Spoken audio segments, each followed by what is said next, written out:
As an immigration attorney, Leslie Irizarry-Hogan is no stranger to meticulous documentation. This isn't even a big file. But lately, she's tracking something new, a notice of payment like this one, asking asylum seekers to pay a $100 fee. This is people's lives. Trump's big beautiful bill is responsible for the changes. Applying for asylum used to be free. Now everyone who is applying owes $100. If you're talking about a mother, father, and several children, each person has to pay the $100 fee.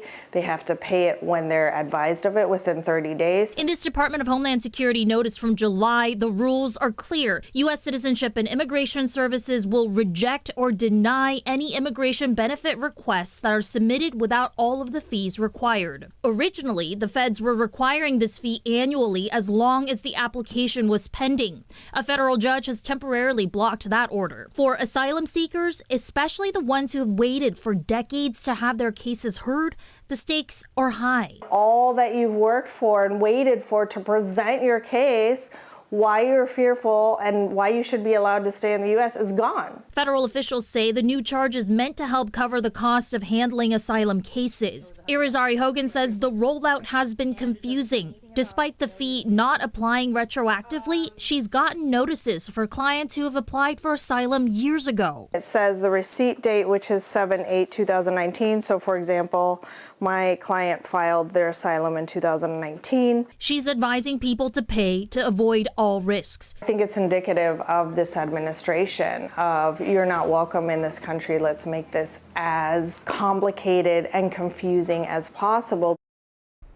Our story was just focused on asylum, but the big beautiful bill also changed a bunch of other application fees too. Once you apply for asylum, you can apply for a work permit. That used to be free. Now that's an additional $550. And temporary protective status, which is a humanitarian relief for people who come from countries that are destroyed by war or natural disasters. That used to be $80, and now that is now $530. Joyce? Are there any waivers for the fees, and is there a chance that that fee could change at all? Yeah, that Department of Homeland Security notice said very clearly, absolutely no waivers are allowed. And they said in that same notice, the fees will be reviewed and will continue to reflect the consumer price index that changes every year. So that is something to keep an eye on. And those are big changes you're talking about. Yeah. Thank you.